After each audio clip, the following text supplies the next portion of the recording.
তফসিল ঘোষণা হয়ে যাওয়ার পরে আমরা যারা নির্বাচনে অংশগ্রহণ করতে চাই, আমরা আশা করব সকল প্রার্থীরাই এক টেবিলে বসবেন, একসাথে বসে তার নিজস্ব এজেন্ডা পেশ করবেন। কোন ব্রিজ কোন দিকে তিনি কি করতে চান তা মানুষকে জানাবেন।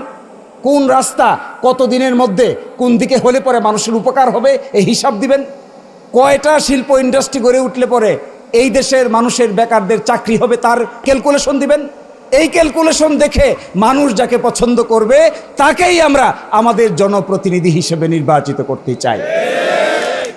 এই নতুন নজির ইনশাল্লাহ আমি প্ল্যান করছি, স্টার্ট করব, যেন দিরাই সাল্লার মানুষের এই নজির দেখে বাংলাদেশের রাজনীতিতে একটা গুণগত পরিবর্তনের সূচনা হয়। আমি আপনাদেরকে খোলা মনে আরেকটা কথা বলতে চাই, রাজনৈতিক হানাহানি করে কখনো কোনো জনগোষ্ঠীর উন্নয়ন করা যায় না। উন্নয়ন করতে গেলে উন্নয়নের ব্যাপারে একমত পোষণ করতে হয়। দেখেন, সরকারি টাকা আমাদের দেশে কিন্তু অনেক টাকাই সরকার দেয়, কিন্তু এই সরকারি টাকা সরকার থেকে রওনা দিয়া পাবলিক পর্যন্ত আসতে আসতে মাঝখানে কিছু হাওয়া হয়ে যায়। আপনারা বুঝেন এই হাওয়া কি? এটা চেয়ার টেবিলে টাকা খায়। অনেক আলোচনা হবে, চেয়ারেও বসে থাকবে, দেখবেন নিচের দিক থেকে আর কোনো পয়সা খুঁজে পাওয়া যাচ্ছে না। কোথায় যাচ্ছে এটা? আচ্ছা বলেন, যারা এই টাকা পয়সা সরকারি টাকা লেনদেন করে এরা শিক্ষিত লোক না অশিক্ষিত লোক? তো শিক্ষিত হয়েছে টাকা মারার জন্য। বিশ্ববিদ্যালয়ে পাশ করে নাই। এই এসপি সাহেব কি বিশ্ববিদ্যালয়ের ছাত্র ছিল না? ডিসি সাহেব বিশ্ববিদ্যালয়ের ছাত্র না? দিরাই থানার টিওনো সাহেব বিশ্ববিদ্যালয়ের ছাত্র না? এসিলেন বিশ্ববিদ্যালয়ের ছাত্র না? ওসি বিশ্ববিদ্যালয়ের ছাত্র না? আমরা যারা রাজনীতি করতেছি আমরা বিশ্ববিদ্যালয়ে পড়ি নাই? পড়েছি, স্কুলে পড়েছি, কলেজে পড়েছি, বিশ্ববিদ্যালয়ে পড়েছি। তাহলে মানুষের পকেটের টাকাটা কি করে আর নিজের পকেটে ঢোকাই? কোন বিবেচনায়, কোন বিবেকে একটা সরকারি টাকার একটা পেনি, একটা পয়সা আমার মতো ভদ্রলোক সেজে এইভাবে বক্তৃতা দিচ্ছে এসে, আর ক্ষমতা পাওয়ার পরে চেয়ারে বসার পরে সরকারি টাকা গুনে গুনে নিজের অ্যাকাউন্টে ঢুকিয়ে দেই? এটা কি আমাদের জন্য লজ্জার নয়? তাহলে পড়লাম কেন? কি জন্য পড়লাম? কি জন্য পড়েছিলাম বিশ্ববিদ্যালয়ে?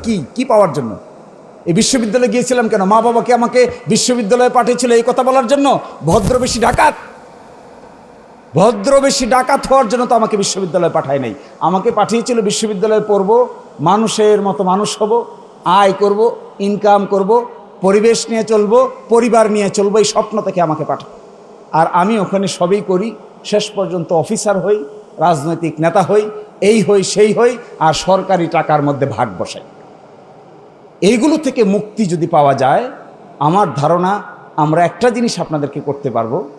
একটা জিনিস আমি কথা দিয়ে যাচ্ছি, আর কিছু পারি আর না পারি, আমাদের দ্বারা যদি কোনো দিন এই আল্লাহ তাআলা আমাদেরকে দিয়ে এই কাজ করান, তাহলে আমাদের দ্বারা সরকারি টাকার একটা পয়সাও তছরুফ হওয়ার কোনো সম্ভাবনা নাই, কোনো দিন হবে না।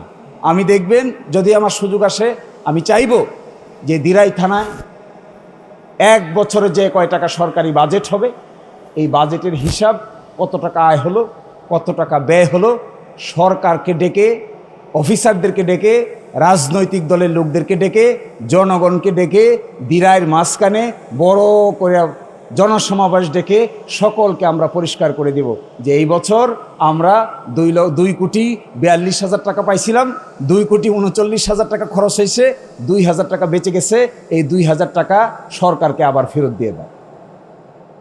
বলেন, যতদিন এই ধরনের রাজনীতি আপনি দেখতে না পাবেন ততদিন পর্যন্ত মন বড় হবে না, তো কলিজা বড় হবে না, নতুন কিছু দেখতে পাবো না, তো সত্য কিছু দেখতে পাবো না, সব সময় মরিচিকার পিছে ঘুরতে থাকবো। এই সততার নজির এখানে খুব দরকার। আচ্ছা ঠিক আছে, আমরা বিভিন্ন দল, বিভিন্ন লোক বিভিন্ন দল করি, দিরাই সাল্লার উন্নয়নে আমরা একসাথে হইতে পারি না? আপনারা দেখতে চান না যে সবাই একসাথে হয়েছে? ঠিক আছে, এইবার নির্বাচনের আগে আমরা সবাই একসাথে হই। একসাথে হয়ে কি বলি? আপনারা জনগণ আসেন, আমরা যারা বিভিন্ন দলের প্রার্থী হইতে চাই আমরা একসাথে বসি, এইভাবে টেবিলে বসি, আপনারা প্রশ্ন করেন, আমরা জবাব দেই, কে কি করব বলি, মানুষ দেখুক, অমুকে এটা করবে, আরেকজন বলুক আমি এটা করব, আরেকজন বলুক আমি এটা করব, এক টেবিলে বসে এরকম বক্তৃতা দিয়ে আপনারা পছন্দ করবেন, কারটা পছন্দ করেছেন কারটা পছন্দ করেন নাই, কারটা ভালো লেগেছে, কারটা ভালো লাগে নাই, এই পছন্দ করার দায়িত্ব কার? আপনারা নির্বাচনের আগে এরকম একটা পরিবেশ দেখতে চান? ইনশাল্লাহ নভেম্বর মাসের শেষ থেকে আমরা শুরু করব। তফসিল ঘোষণা হয়ে যাওয়ার পরে আমরা যারা নির্বাচনে অংশগ্রহণ করতে চাই, আমরা আশা করব সকল প্রার্থীরাই এক টেবিলে বসবেন, একসাথে বসে তার নিজস্ব এজেন্ডা পেশ করবেন। কোন ব্রিজ কোন দিকে তিনি কি করতে চান তা মানুষকে জানাবেন। কোন রাস্তা কত দিনের মধ্যে কোন দিকে হলে পরে মানুষের উপকার হবে এই হিসাব দিবেন। কয়টা শিল্প ইন্ডাস্ট্রি গড়ে উঠলে পরে এই দেশের মানুষের বেকারদের চাকরি হবে তার ক্যালকুলেশন দিবেন। এই ক্যালকুলেশন দেখে মানুষ যাকে পছন্দ করবে তাকেই আমরা আমাদের জনপ্রতিনিধি হিসেবে নির্বাচিত করতে চাই। এই নতুন নজির ইনশাল্লাহ আমি প্ল্যান করছি, স্টার্ট করব, যেন দিরাই সাল্লার মানুষের এই নজির দেখে বাংলাদেশের রাজনীতিতে একটা গুণগত পরিবর্তনের সূচনা হয়। আমি আপনাদেরকে খোলা মনে আরেকটা কথা বলতে চাই, রাজনৈতিক হানাহানি করে কখনো কোনো জনগোষ্ঠীর উন্নয়ন করা যায় না। উন্নয়ন করতে গেলে উন্নয়নের ব্যাপারে একমত পোষণ করতে হয়। আচ্ছা বলেন, একটা রাস্তা দিরাই থেকে সাল্লা যাবে, সাল্লা থেকে জলশোকা যাবে, জলশোকা থেকে হবিগঞ্জ হয়ে ঢাকায় যাবে, কারো আপত্তি আছে? একটা লোক পাবেন কেউ আপত্তি করে? ছেলে বুড়ো হিন্দু মুসলমান ধনী গরিব কেউ আপত্তি করবে না। একজনও পাবেন না যে আপত্তি করে যে আমি রাস্তা চাই না, একটা লোকও পাবেন না। দিরাই একটা উন্নত মানের হাসপাতাল হবে, এইখানে অপারেশন হবে, সিজারিয়ান হবে, মহিলাদের চিকিৎসা থাকবে, বৃদ্ধদের চিকিৎসা থাকবে, হার্ট সার্জারির ব্যবস্থা থাকবে। এইটা কি দিরাই সাল্লার কোনো মানুষ এটার বিরুদ্ধে অবস্থান নিবে কেউ? আমার তো মনে হয় কেউ নিবে না। তাহলে মত পার্থক্য কি নিয়ে? শুধু মত পার্থক্য এইটা নিয়ে যে আমার শক্তি বেশি নাকি আপনার শক্তি বেশি, এটা মত পার্থক্য। তাহলে বীর পুরুষকে বকা দিলে বীর পুরুষ হওয়া যায়? বীর পুরুষ হইতে গেলে দায়িত্ব কাঁধে তুলে নিতে হয়। কে বীর পুরুষ? ঠিক আছে, আপনার কাঁধে 5 লক্ষ মানুষের দায়িত্ব তুলে দিলাম, আপনি নেন, তাইলে আপনি বীর পুরুষ। আমি মনে করি সেই বীর পুরুষ যাকে 5 লক্ষ মানুষের দায়িত্ব তুলে নেবেন, যিনি তার সুখ দুঃখে থাকবেন, অসহায় মানুষের পাশে থাকবেন, কষ্ট করবেন, পরিশ্রম করবেন, রোদে পড়বেন, বৃষ্টিতে ভিজবেন, এই কাজ যিনি করতে পারবেন, আমার দৃষ্টিতে তিনিই হলেন বাটি অঞ্চলের বীর পুরুষ হওয়ার যোগ্যতা রাখেন।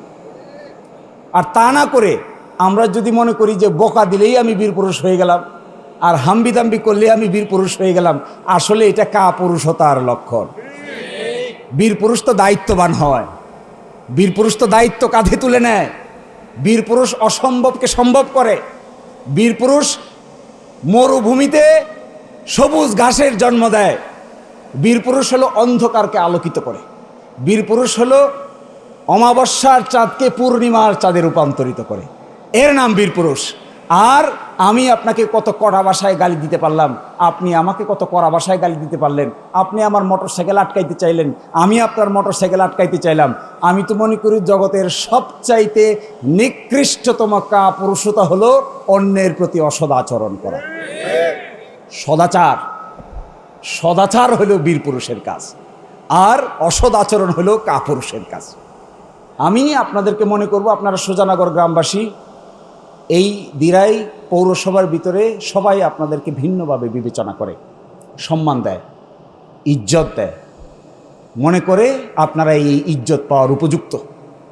এই ইজ্জতের দোহাই দিয়ে আমি আপনাদেরকে বলছি, চলেন আমরা একবার চেষ্টা করি, এই মাতৃভূমিকে সাজানোর চেষ্টা করি, আমার মা মাটি এই মানুষকে সাজানোর চেষ্টা করি। যদি আমরা একবার এই মা মাটি মানুষকে সাজাইতে পারি, আমার ধারণা আমাদের জীবনে ব্যক্তিগতভাবে কে কি পেলাম না পেলাম তার চাইতেও বেশি আমাদের এই 5 লক্ষ জনগণ বড় ধরনের উপকার ভোগ করতে থাকবে।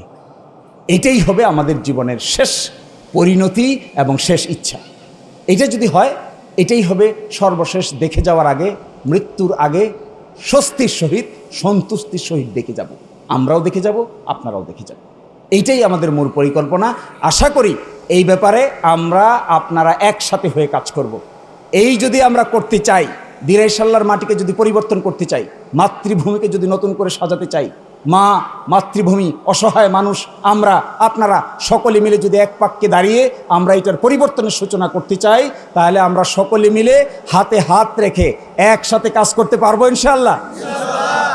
আসেন, যার যেখানে আত্মীয় স্বজন আছে তাদেরকে বলেন, যার যেখানে বন্ধুবান্ধব আছে তাদেরকে খবর দেন, যার যেখানে বিদেশে জনশক্তি আছে তাদেরকে জানান যে আমরা নতুন কিছু করতে চাই, পুরাতনকে ঘিরে আমরা থাকতে চাই না, আমরা নতুনত্বের পথে হাঁটতে চাই। সকলেই ভালো থাকবেন, আমাদের জন্য দোয়া করবেন। আসসালামু আলাইকুম।